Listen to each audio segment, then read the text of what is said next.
Dr. Gowen, we do have quorum present. May we begin? Okay. Yeah, yes. Awesome, thank you. Good afternoon, everyone. Notice of a public meeting of the Brownsville Community Improvement Corporation Board of Directors pursuant to Chapter 551, Title 5 of the Texas Government Code, the Texas Open Meetings Act. Notice is hereby given that a meeting of the Brownsville Community Improvement BCIC will be held Monday, August 24th, 2026 at 12 p.m. in the El Valle Room at the Ebert Center for Business and Commercialization. Item number 1 will be called to order. Our board chair, Cesar Lopez, is running a few minutes late. He will be joining us soon. Dr. Rose Gowen. I'm present. Thank you. Remember, team, 3 fingers to tap on the mic. Murad Abu Salim. Here. Thank you. Sergio Martinez is, I believe, running late. Tracy Wickett. Here. Michael Rodriguez. Present. Thank you. Stephanie Galvez. Present. Thank you. For item number 2 is public comment. We did not receive any public comment. We will move on to item number 3, which is consent agenda items. All items are considered to be routine and will be enacted by one motion. If requested by a board member, any item may be taken off the consent agenda by chair or for individual consideration. Motion to approve consent agenda items. Second. All in favor? Aye. Aye. Any opposed? Next. Thank you. Just to mention, our board chair has arrived. Great. Good afternoon. Chair, I respectfully ask if we could move to agenda item 7 for just because of time basis, and that's the big lift, and then we continue with the individual items and then come back to staff report afterwards. Absolutely. Do we need to make a motion for that, or?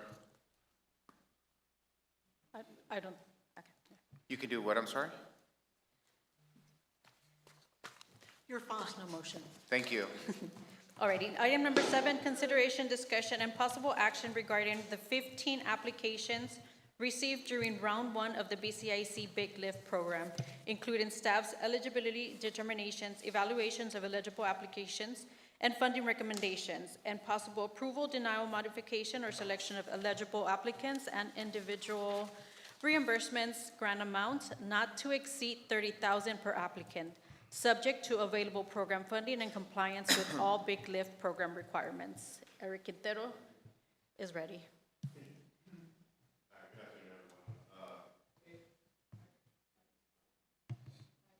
Sorry, I'm not used to getting in trouble for the mic. Good afternoon, everyone. We went ahead and put together this recommendations for the Big Lift program. We had about a 60-day open period. We had 15 total applications, totaling a total of $431,000 in requests. For this fiscal year, we did have $125,000 allocated for this round, and the program purpose is to give some revitalization to the facades for our businesses. It's an expansion of our downtown big grant for the rest of the city. So how to work, it's a reimbursement grant, same as our big grant, where applicants will be doing the work and then submitting their documentation to us. And then we are asking for a 2-year property preservation commitment to be provided. There we go. So we did have a rubric to grade the projects. We did need a minimum of 35 out of the 55 for letters A and B in terms of points eligible that they can be graded on. So why this gate exists is to really gauge the readiness, application quality, and contractor sourcing are the real criteria. But they should not outweigh a building that does not need the investment or will be meaningfully improved by it. We also did a verification. I went to go and visit every property as well as did a Google Street View and did a property search online for each applicant. So where the 15 landed was broken up into 4 categories. We had 4 applications that were ineligible or incomplete, 5 that did not clear the A and B gate, 2 that cleared the gate, but are not a part of the recommendation, and then the 4 recommendations we have. Our 4 ineligible applicants are a mix of one being outside of District 1, it's actually a District 3 application, and the others were just incomplete packets within the documentation that they provided. Our did not clear the A gate, A plus B gate are another 5 applications that were either pending additional documentation as well. I know I spoke with a couple board members earlier this morning. I did look into our guidelines. We do have a requirement where we need renderings for facade improvements. 4 of the applications here did not provide renderings, so they actually do fall under incomplete packets. The other property that we have marked on here is, after doing the search online for each property, it is listed as available for sale. Cleared the gate but not funded. These are just 2 projects that were not graded high enough to be for consideration, but the scope and what they're planning on doing, it just needs a little bit more detailing, a little bit finer detail. Want to dive in a little bit into these 2. For facade renovation at International Boulevard, 3855 International Boulevard, this project rated well. However, it's a fairly new property that was built about 8 years ago. So the justification compared to the rest of the properties that have been there significantly longer really just dove into the necessities for the projects. The other was a parking lot improvement for the Rosenbaum properties. It did grade well, it just needed a little bit of an extra push as far as what the impact and what the property owner was planning on doing with it.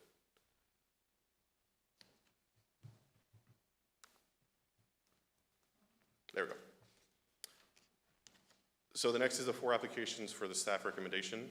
It is Vera's Backyard, which graded a 90. Ricardo's Restaurant on International, which graded an 80.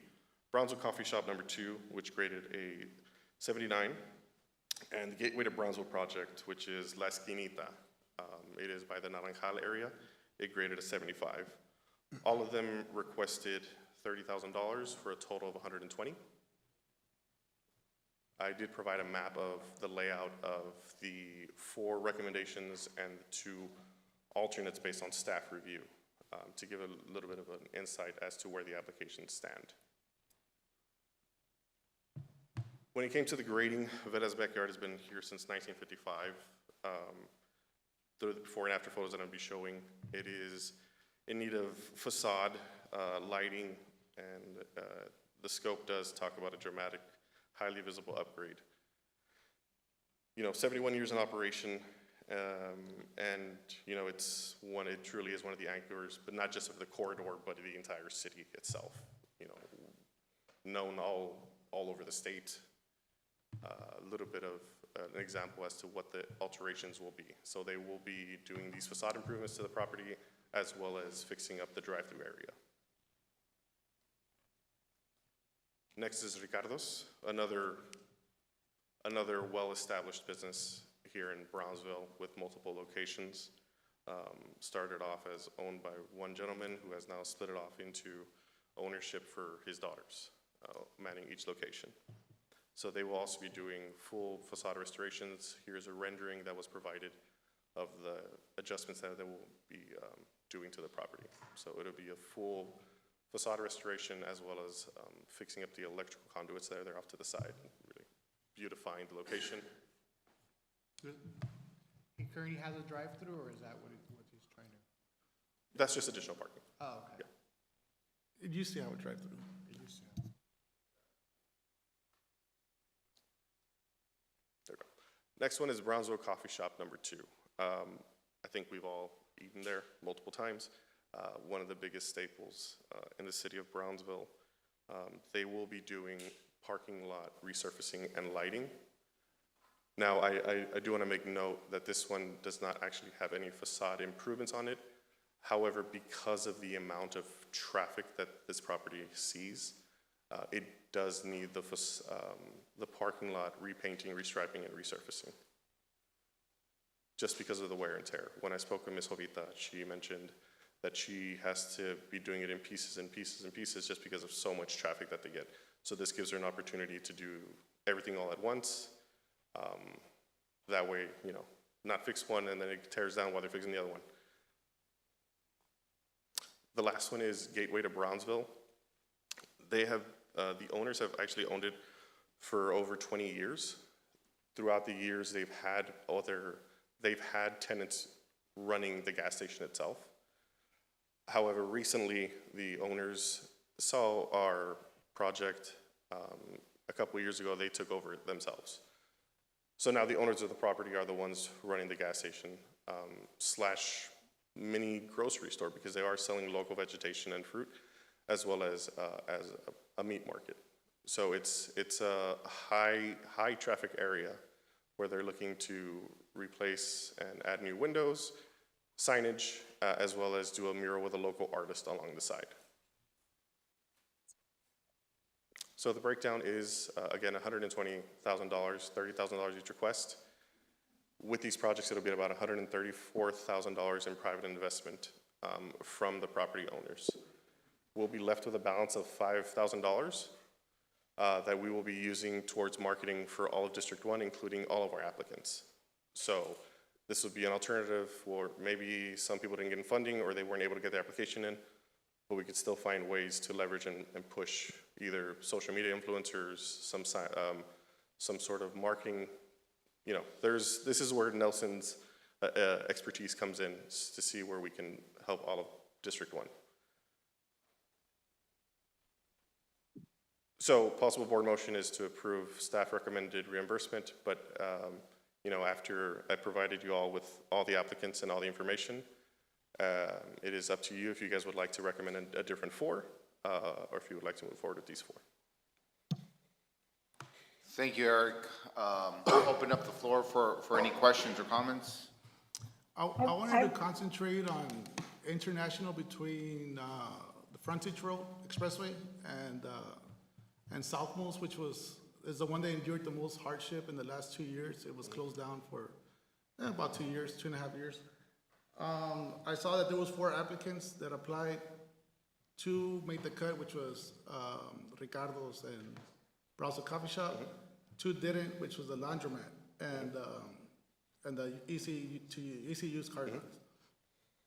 Can you explain why they didn't make the AB cut? Yeah. So after reviewing again this morning, they actually, the car dealership didn't provide any renderings. So just based on the guidelines, that makes their application ineligible. Didn't provide what, I'm sorry? Renderings for what the signage would be, what the facade would be. Was it accepted as a complete application, or did we reach out to them as an incomplete application and have them? Well, because it's a competitive grant, anybody that submitted an incomplete application, we're not considering, because those who did submit it and did submit a complete packet, they're the ones that are going to get the consideration. But I don't see that it was put on here like it was an incomplete packet. There's some that were put as incomplete packet. That one was taken as a completed packet. It was, and like I mentioned, this morning is when, after having a conversation with the rest of the board and reviewing the packets, reviewing our guidelines, giving a second look, that's where I noticed that, they actually did not submit a full rendering.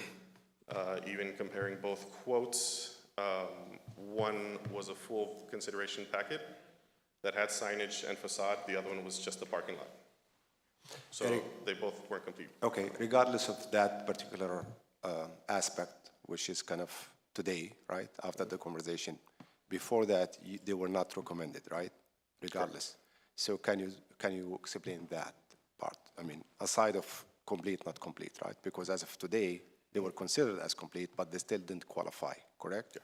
So what are the factors that led into that? I guess that's what my question is about, right? So when it came to other factors for consideration, we looked at it in the grand scheme of what our budget is and the projects that we have, going into them, seeing we had the 3 staples, Beras, Ricardo's, Brownsville Coffee Shop, but we also had La Esquinita. So again, mentioning it's a dry food area is probably not the right term, but they provide produce, they provide, they're a meat market amongst other essentials for that area. Again, these are just our recommendations. At the end of the day, if the board wants to approve different projects, it's up to at the board discretion if you guys want to consider other projects. Our grading is just what we observed, but if you guys look at the projects and see, you know what, this one that you graded low is something that we want to consider, then we can move forward with that. I would just like to say that, you know, the purpose of this is to help as many businesses as we possibly can, right? So just because one business says like, I want $30,000 to do this, we don't necessarily have to give them 30. Any little bit would help, you know what I mean? Just so that we can try to help as many businesses as possible, because I think that's the goal, I mean, you know, with doing this. I mean, tampoco no les vamos a dar casi nada where they can't do anything with it, but I think we don't have to have that mindset of just, no, well, they asked for 30, we should give them 30. We could kind of just like maybe play with the numbers a little bit so that we can help as many as we possibly can. Do you know what I mean? Sure, Yes, but that with, can be. with that said, we also, if you start thinning in the amount of support that you're going to provide for any business, then you're not going to really make any impact, because each one of those asks, if you don't do it fully to the way it should be, it's like, don't do it, right? It's like partially done, right? So we all understand, we started this as a pilot, we all understand the limitation in terms of how much we could support. And hopefully, giving this round and the impact and the interest from the public and the businesses, we'll be able to start increasing how much we can provide for this particular grant, right? But regardless, we always face this kind of challenge, even with big. We always have applicants and we cannot support everybody and so forth because of the limitation, right? I think we started this with anticipation it's going to be difficult, right? First of all, I really appreciate you and your team going through this process and so forth, right? And you just need to be a little bit more clear of who made the cut and why, right? You have legitimate justification. All the businesses that you guys selected are legit. They're, as you said, they've been there forever, and you know they're landmarks, and that at least in the district, if not in Brownsville. So I'm not questioning your recommendation per se, and we put the guidelines for it, and we learn from the guidelines. I mean, we're still learning.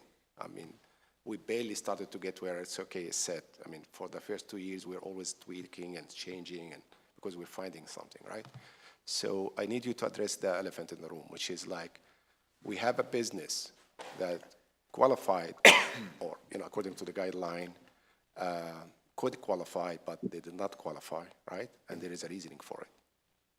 Can you explain that? To Murad's point, if I may, I think that we totally understand that this was a new program launch, and that with time, we should be able to kind of right size, right? And that's what we're doing, I get that. But I also just want to reflect on the past, right? So after conversations with Corey and with you guys, the goal was just to kind of focus on, obviously, businesses citywide, right, number one, and number two, kind of zoom in on all the construction, right? Because that was a topic that we discussed. There's a lot of construction and how to alleviate a lot of those businesses that have been suffering. And I think that's what we're trying to get to. We've hit most of them, or some of them, right? I know that the gas station is far off. I think there's two right on International, kind of that sweet spot of the most affected businesses. But I think moving forward, we need to kind of, just because dealerships don't provide motor vehicle, that local tax, I mean, well, I think that should have been stipulated in the beginning, right? So that way, I mean, we could have saved them the application process, because at this point, and that's on us. I think we're learning, right? Yeah, that's the advantage of a pilot. That way we can see what absolutely. comes out of it to see where we can make I have adjustments. some comments. I have comments. Yeah, All go ahead. all good comments, and I really do agree with everyone that's spoken, and including Stephanie saying maybe we give 25 instead of 30 or something like that at some point. But I disagreed with the car dealerships. I disagreed with tying that refusal or score to the fact that the car doesn't provide local sales tax, because people that work there spend money in the community, and they have jobs that are going to go away if the car dealership does not thrive. And you could even make the argument that maybe somebody buys a first-time car and now they can go shopping at the mall or someplace else and spend more money in the community. So I don't think we should tie it to the fact that the car itself doesn't provide sales tax. It's very arguable that instead of direct sales tax, it provides secondary sales tax in the community. I don't like really the thought of paving a parking lot necessarily, but I do like facade improvements. To Mike's point, that corridor is, not attractive. And if a car dealership's going to improve their facade, that's terrific. But they would need to know that ahead of time, that they need a rendering. I think the applicants deserve at least one phone call to say, hey, we got your application, but it's not complete because of. Now, maybe they don't check their messages or they choose not to, but at least we've made the effort to say, hey, we got your application, but there's something missing. That way you tried, so to speak. I too like the ones that you chose. They're obviously very quintessential places, very tourist attractive and local attractive. But they're also very used to being in this business. So I start to wonder about other businesses that are newer, less knowledgeable, if you will, in that area. That why didn't they apply? Did they not understand? Did they not need it? Did they need more help? So I think we should maybe, when you leave a district, kind of canvass the area and pick a few and say, hey, how come you didn't apply? And maybe that will give them an idea for the next round. And then my last comment, and then I'll shut up. My last comment is, of those that didn't qualify, this is something I spoke with Eric about, give them some resources. Like, you know what, you didn't get it this time, but you could apply again next time, or you could improve your application by XYZ, or here's a small business loan program or the Kaufman program. Offer them some help so that they don't feel like we just said, no, get the heck out. Right. Yeah, part of the denial process will be reaching out to them and letting them know about the other resources that we offer here at eBridge, as well as the partners we have, just so that they know we're not shutting the door on them. We just want to find other alternatives and resources we have that we can assist them. And also remind them about the next cycle. I mean, it's not one-time thing, right? Every year we're going to open this packet again for the same district, so they can tweak whatever they applied for and come back. Yep. And again, I just to kind of wrap up my initial comments is, we understand it's a new launch and we're adjusting, and more than anything, I think overall you guys have done just a fantastic job kind of rolling this out, meeting with the commissioners. They seem to be excited about it. They're telling their communities. It's just a lot of great positive feedback. So I'll close with that. But with that being said, any other comments? Going back to the laundromat, you said that they were denied or scored low because of The property is listed for sale. the properties for sale. For sale. So we don't, it's up for grabs. I mean, that one is, so I can understand that one. And I see here that on the car lot, it missed the threshold by 3 points.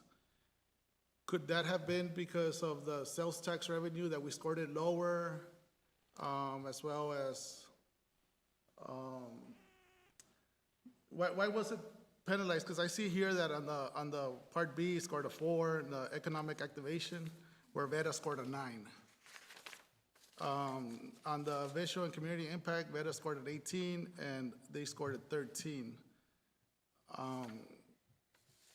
On the business need and local investment, which was 25 points, Veta scored a 24, and they scored a 15. Don't you think that they need it? I mean, local business need, I mean, they were shut down for 2 years. I would have thought that would have been a little bit higher, say a 20 or even a 24. South Mills wasn't shut down. International was. No. No. So the grading was based off of what I put together myself. and as well as using a couple other resources to put the grading together to get an average out. Again, these are just the numbers that I came up with on a personal note. However, if the board does want to make an alteration of my recommendations, do you I have a guys- question for legal, since it was deemed ineligible. So to bump it up, do we have to re-vote on the rubrics and score it higher? Or the scoring, we're just not gonna take into consideration?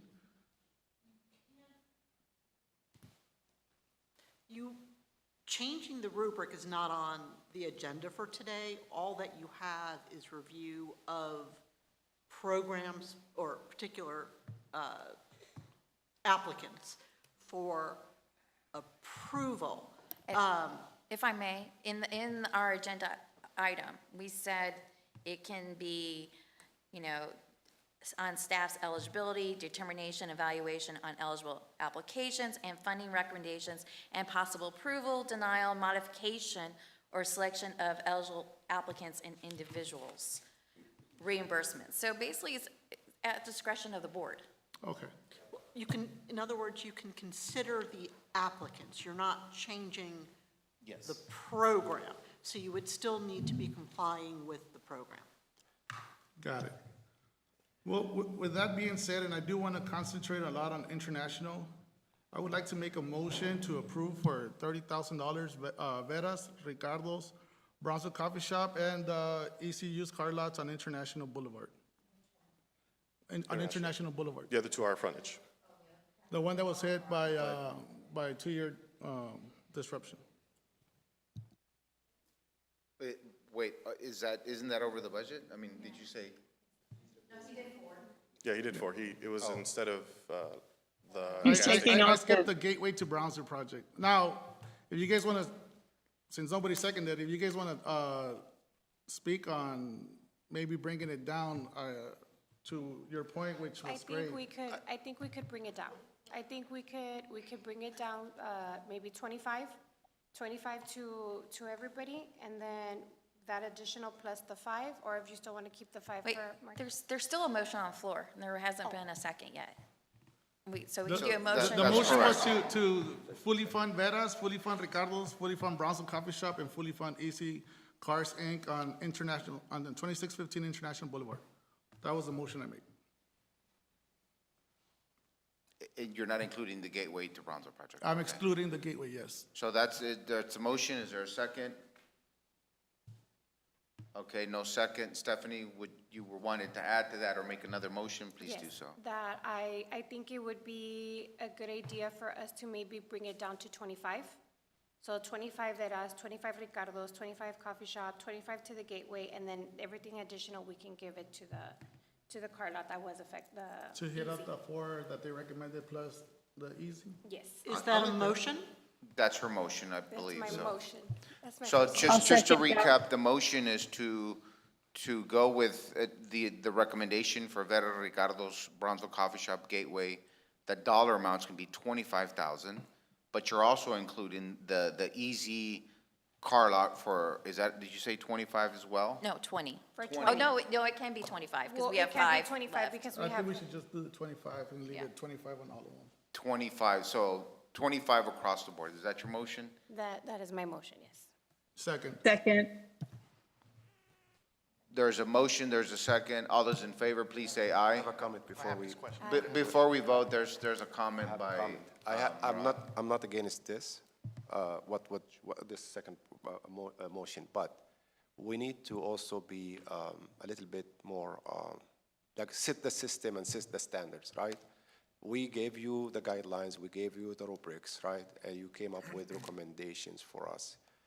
You can't all the time just say it's up to the board. That's your, and we're telling you that you did fantastic job by rolling, evaluating, your recommendations are spot on and so forth, right? You just need to provide the facts, the justifications, and then ask us if we need to do any tweak, not to throw it all the time on the board. I'm saying this for the future, to move forward, right?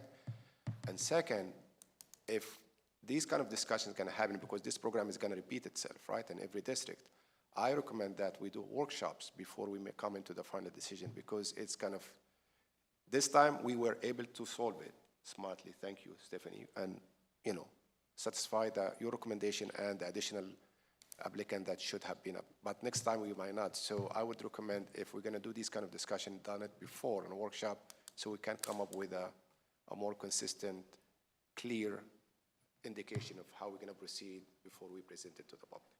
Makes sense? Otherwise, you're going to open it up for, all sort of discussion. So with that said, So we have just two more comments. Sergio and I have, and just to add to Murad's comments, I agree. I think that, again, you guys did a fantastic job, that we're right-sizing the program, but in this particular situation today, I think the board and the administration, it balanced well. And for this time, it worked, but I think, we just need to fine-tune the process for the future. So, Sergio. Yes, thank you. Yeah, and I agree. Like I said, I think it's been said already, this is a pilot. We're all learning. There are some things that were pointed out that I hadn't anticipated, like the parking. I'm like, oh yeah, I don't know if that's just as important to me as facade. But I just want to add a question for Eric. So if we do break this down by 25, which I'm not really against that, I'm happy to fund everybody. But does that impact, as your best guess, the current projects that you recommended? Because if we go from 30 to 25, will that accomplish what they're trying to accomplish, right? Because are we underfunding their needs? I would say that depends on the ask, right? Right, yeah. Because I just don't want to, I know we want to help everybody, but in trying to help everybody, we end up hurting more people than we have. Can't hear you. Turn on your mic. sorry, it's a valid question because you don't want to undermine any of those projects that a 5,000 might just, delay or hinder or reduce the scope of what they were trying to do. Do you foresee that? You've been I don't know, talking to it the might be hard to tell, but It would be hard to tell. I'd have to discuss it with the actual applicant themselves.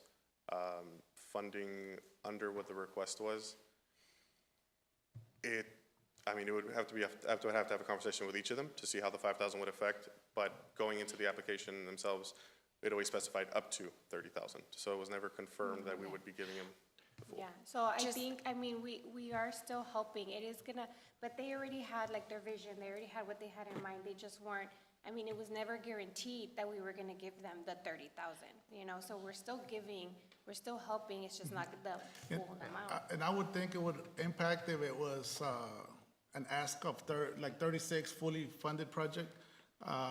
Most of them are in the 90s, 70s, 60s. So, they're not getting the 30, they're getting 25. I don't think it should affect the scope of the project overall because they're still putting in considerably amount. I want to just point out though, if we're doing the 25, if it's approved, there may be a part that they can't fulfill on the scope.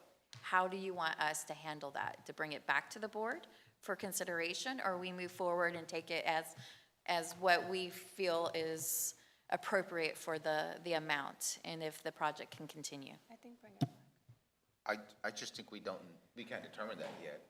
No, that's what I'm Yeah. saying, is, do we come, because there could be, for instance, I'm gonna take one of those projects has a mural. Well, if we don't fund all 30, maybe that mural has to be taken off because they can't have it in their budget now. I would just foreseeing what could possibly be. I think you have to work with them and maybe help them figure out a less expensive way to do a mural or whatever, to your example. And if there's no way to find a lower price for them, help them with that, then I think you bring it back to the board. Yeah, I think you could bring it back to us and then, okay, like this is what happened, let's figure it out together, and then together we can figure out how else we can either help them or possibly another business, but I think bring it back. The other option, which is I think what Corey was getting to, is your approval could be subject to the applicant confirming that the grant amount that's being approved is sufficient with their other funding sources to complete the project as presented, because otherwise the agreement isn't going to work with them and they're not going to be able to fulfill their obligations. I just have one final comment. Yeah, and I mean, I think we need to learn from this, right? You know, yes, we want to help. So as we set up these programs, and I don't know, this is District 1, we may run into these problems as we continue with District 2, and I'm hoping we can still make those changes to the grant guidelines. And that it falls on us as board members to keep these things in mind, bring up these examples so that we're not stuck in the situation where we're trying to help everybody out, but then we're undercutting other people who did meet the grant deadline, who did read the instructions, who probably connected with the staff to get, you know, win this grant. So just something to think about as we. Yeah, but we also, as a board, we shouldn't be expecting like we're always going to be able to help everybody because Yeah, we don't have that's that the other capacity, thing, yeah. right? Like that's, in all of the programs that we have, we always had to be kind of a little bit more selective and, you know, and let the staff go through the motion, go through the process, do their diligence and present their findings, right? So unfortunately, it's not going to be always like. And we've done it making before. everybody I mean, happy. this is not the first time where they've had a great program and they come in with their ideas and then we make changes to it. It's not unheard of, but I do want to make sure we are fair to the staff, say, hey, this is the guidelines, this is what we want, and then we'll give them good comments they can go and get us some good results from. Great ideas. Absolutely, there's a first and a second. Anything else before we go to the vote? Did you have some comments, Eric? No, just for Mike. Yeah, you're doing some, we're good? Everyone voted? No. This is, All those in favor? aye. Aye. Motion passes. Thank you.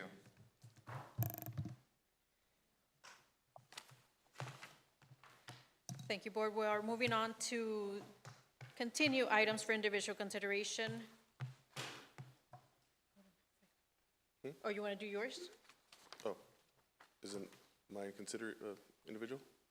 Yeah, that's the big, that's All the right, big. Eric is ready, so we're going to move on to item 8. Consideration and action to approve the following fiscal year 2026 business improvement and growth applications for the following items. Good afternoon, Eric Quintero, Director of Community Development. Nice to see you guys. Welcome back. Long I'm time gonna- no see, right? We had one applicant for the big program for interior and facade improvements.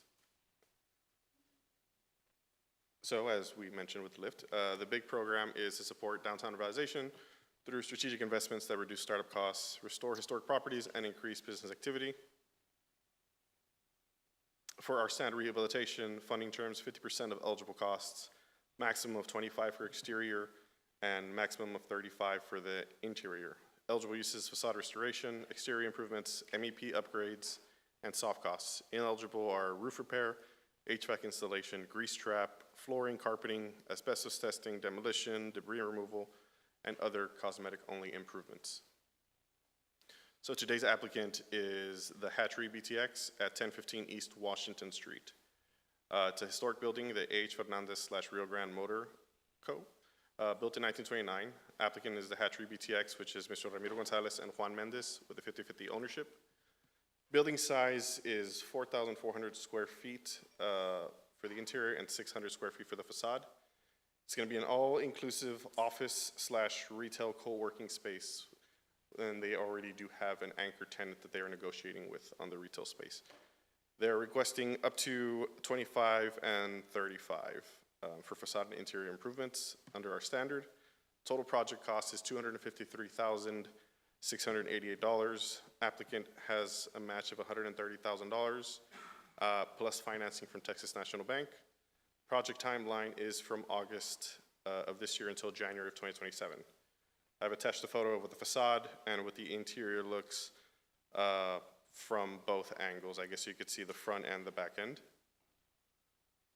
So for the facade, it'll be storefront and exterior restoration, new aluminum storefront doors and windows, repainting and signage. For the interior, it'll be a full electrical and plumbing replacement, 2 new packaged rooftop HVAC units. That's not covered under us, but I'm just making a mention of what they're going to be installing overall to the project. For the interior, they're going to be adding 10 individual offices, as you can see there, as well as a retail space opening for 1,000 square feet. They are in active negotiations, like I mentioned, with a tenant already for the retail location.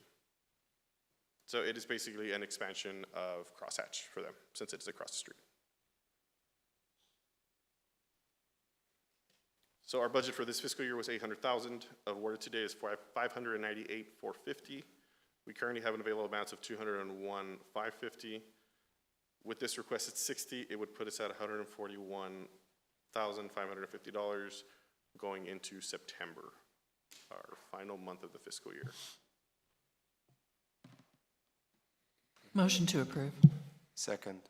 All those in favor say aye. Aye. Aye. Motion passes. See, this is where we want to get lifted to. where it's just like- Yes, exactly.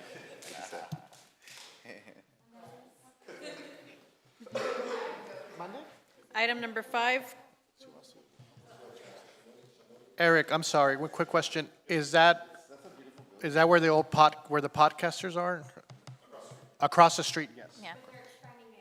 Yeah, so it's Chimoli, Dirty Habit, so it's And- gonna be them, Yeah. and Kikapus, another applicant that we approved. So Yes. they're fully activating that little section. So we, basically, we've gotten that block almost completely activated. I think there's just 2 facades. They're still pending on that block. And I had seen on social media, well, I know South Point, Double Trouble was also in trouble, but are they back, or? What is that? Or there's a bar right next to Chimoli. That one's on Adams Street. Oh, okay, sorry, I thought it was. I thought that was your nickname for a moment. Yeah. Dirty Habit, that was, Yeah, Dirty in Habits. college it was, not Yeah, no more. Double Trouble's next to Jolie Petite's. Yes, well, we could go.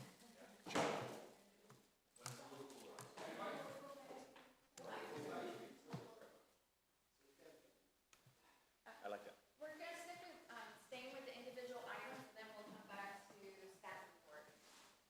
all right. Yes. Item number 5, consideration, discussion, and action on the final adoption of the fiscal year 2027 budget, previously approved by the Board of Directors on July 27, 2026, and presented to the City of Brownsville City Commission with no revisions requested. Right, good afternoon, Board. Today, we're bringing back the fiscal year 2027 budget for adoption.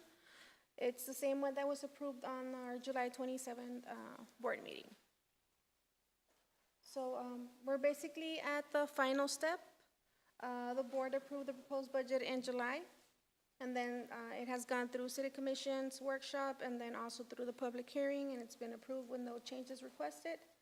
And we're bringing it back for final adoption. Now, for fiscal year 20, I'm going to go over the revenues versus the expenditures. For fiscal year 2027, the total revenues are approximately at 9.3 million, with total sources and expenditures at 10.07 million. So the budget is balanced. For the largest, for the allocations, we have 4 million for quality of life projects for City of Brownsville, 2.2 million for BCIC operations, 1.9 million for community development programs, 1.1 million for entrepreneur and innovation programs, 445,000 for city service contracts, and 245 for strategic projects and investments. Now, the 709 in appropriated fund balance is not new revenue. It's what has been already approved this fiscal year, but it's carrying forward to fiscal year 2027. So we have a balanced budget. And we're asking for your consideration to approve and adopt the budget for fiscal year 2027. So moved. Second. All those in favor say aye. Aye. Motion passes. Thank you. Thank you. Item number 6, consideration, discussion, and action on the approval of the amendment to the BCIC 2025 through 2029 strategic plan.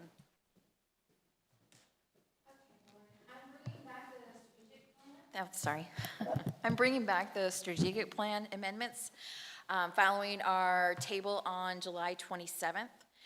The primary concern that you had at the meeting was the proposed strategies, particularly strategy 2.5 and 4.4, were overlapping and wasn't clear what we were trying to accomplish under each goal. And we actually agreed with you on that concern. So rather than making minor wording changes, we went back through the amendments and look at the plan more closely.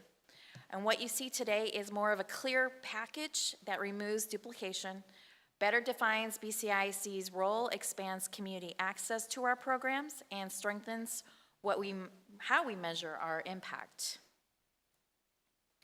Just a real recap. Our plan was adopted in June 2025. In June 2026, we had a workshop with Travis James to review our progress, identify some areas that need additional emphasis or clarification. We brought those back on July 27th. During that meeting, the issue was the strategy 2.5 and the proposed strategy of 4.4. And what were we trying to do? What was our accomplishment? So we tabled that. And so today's recommendation is simply not based on July's proposal, but coming back is, we looked at the strategies of, clear purpose and does it reflect what BCIC does. For the proposal that we brought back on July 27th, Goal 25, or Goal 2, Strategy 2.5, dealt with entrepreneurs, education, mentors, investors, industry connections, business growth, and talent. And then under Goal 4, we also dealt with education, workforce partners, mentorship, entrepreneurship, industry, and talent. So we can see where they overlapped. So we originally intended Goal 2 to represent what BCIC does directly to entrepreneurs. And Goal 4 was like, who do we partner with to do the work? And that didn't really, the language that we had for both those proposals didn't make a distinction. It wasn't very clear. So our revised recommendation is much simpler. For Goal 2 it owns entrepreneurship. Goal 4 owns collaboration. So we recommend that the proposed strategy 4.4 is being removed entirely. And instead, we tighten strategy, which is a new strategy, strategy 2.5, and rename it Expand Entrepreneurial Pathways. Yeah, sorry, I got, my apologies. Expand, the new name we want to add for 2.5 is Expand Entrepreneurial Pathways and Industry Connections. Goal 4 will stay focused on what we already do, which is interagency coordination, nonprofit, and community collaboration, and regional partnerships. And what we're not trying to do is turn BCIC into a workforce development provider.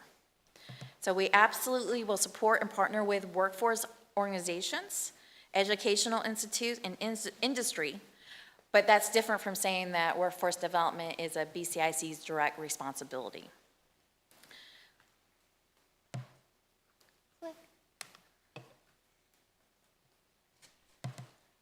Now, this slide actually summarizes the full review. Some of these changes came directly in our discussion in July 27th with a little bit more detail. And of course, the first major change is, keep 2.5 as proposed and remove 4.4. Also, we're removing the word talent in strategy 2.5 and renaming it as entrepreneurial pathways. And that actually describes it more accurately what our role is as BCIC. We revised the small business retention and expansion language because the previous wording said BCIC would resolve business issues. And after looking at it, I'm like, whoa, we don't do that. We can't always resolve an issue, but what we do and what we do very well is we connect. Our role is to identify issues with our small business retention and connect businesses to the right resources and help coordinate and follow up instead of resolving.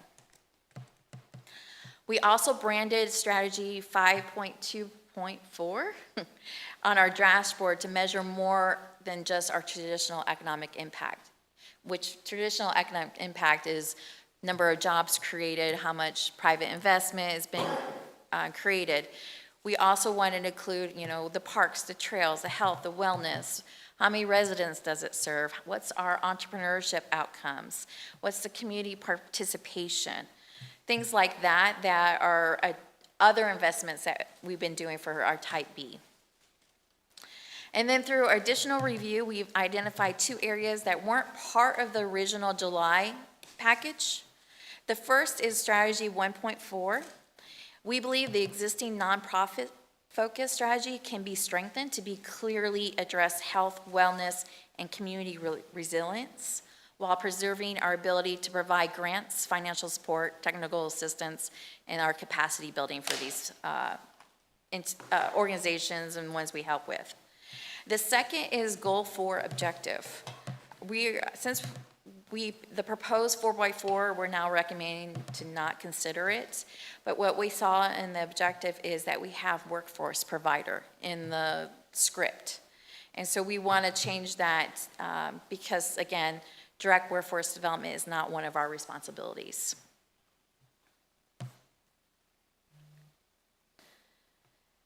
This slide is really just keeping it like simple of, what does it mean in plain language.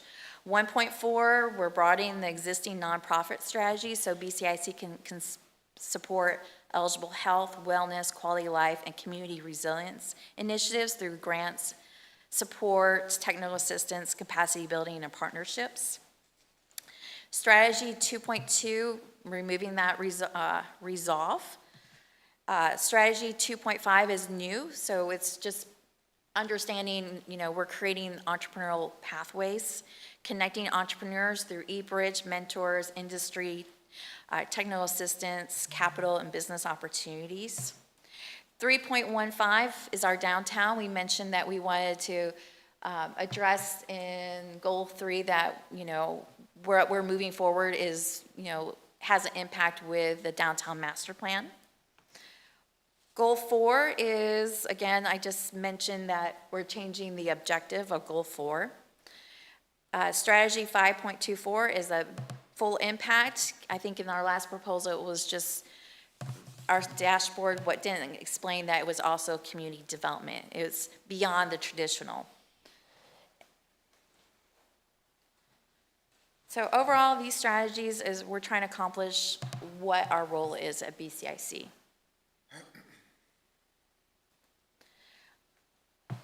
I just wanted to go just a little bit more on goal, the revise of goal 1.4. Originally, we have focused on nonprofit organizations, allowing us to provide, assistance. But we want to build on that intent, especially for the past year, because we've helped with like the mammogram for the quality of life. We've helped with Tusludia, with, community wellness throughout. And so our recommendation is revising the title and revising it to advance health, wellness, and community resilience through strategic partnerships. First, that's how do we support it? We support it through our grants, assistance, capital building, or capacity building, not capital building, to eligible organizations. What and who do we support are our nonprofits, our healthcare providers, educational institute, our public agencies, our community partners on initiatives on health, food access, active living, wellness resources, even preventive health opportunities and other efforts that strengthen the community well-being.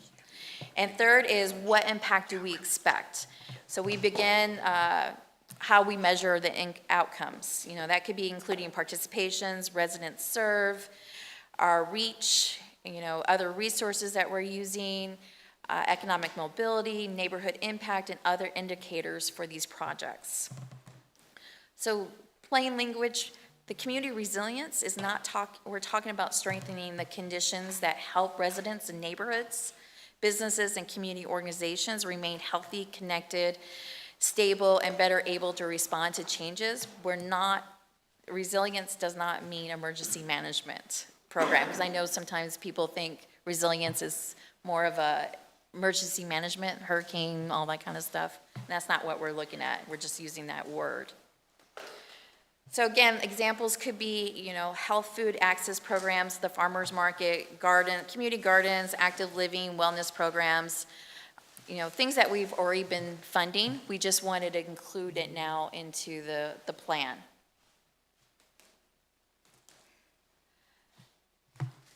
For this is really the change, is adding a new goal into our strategic plan and changing it from when we first discussed it, changing it from develop entrepreneurial talent and industry connections to expand entrepreneurial pathways and industry connections.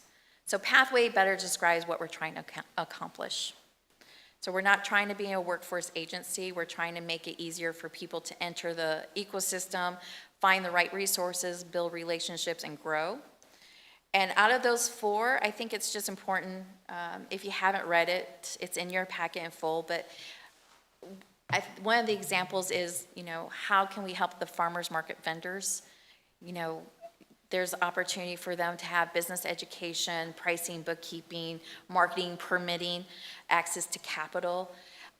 There's opportunities like at the development that we talked about, at the Buena Vida housing development. We can bring entrepreneur workshops to those residents, identify individuals already operating at a home base, how we can make them legal, and also helping other home-based entrepreneurs. We can even take, things on the road to other neighborhoods as pop-ups. What we're trying to do is expand our reach from eBridge. Even though eBridge is the hub, how can we expand our reach and get them the resources they need, but eventually come to eBridge? Because that's where we're finding that a lot of people still don't know who we are, so we're expanding our reach. But you would be offering this to all businesses, not just the vendors from the farmers market, Correct. right? Okay. Yeah. Just, okay, making sure. Yeah, it was just, those are examples of how Yeah, we yeah, can, okay.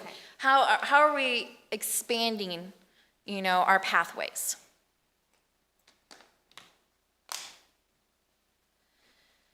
And this is the full amendment consideration, comparison, which is also in your packet, how we're revising, what we're removing, how we're aligning. And again, this is in your packet, and it shows exact languages that we're changing. So I think this is a good pause of finding out if you guys have any questions about the amendment, what we're proposing. Any questions or comments? No questions or comments? Then I ask for you all to recommend as approved, as presented. Motion to approve. the Second. changes. All those in favor say aye. Aye. Aye. Motion passes. Thank you, Corey. Thank Great you. improvements. Yes, I think thank you it's, for it's a that. little more, it's clearer, I guess. We did kind of hash out those unanswered questions that we had the last time, so thank Yeah, you. thank you. No, I think it was, honestly, I think it gave us a little bit more time when we heard a little bit, I think we had that blinders on. And so hearing the feedback helped with us saying, you know what, let's go back and look at it again, and gave us the opportunity to fine tune things, especially under one of the goals, it said resolve business issues. I'm like, whoa, we don't resolve. So that helped. Thank you. All right, thank you, Board. We'll be moving on to item number 4, which is the staff reports of the finance programs with Victoria.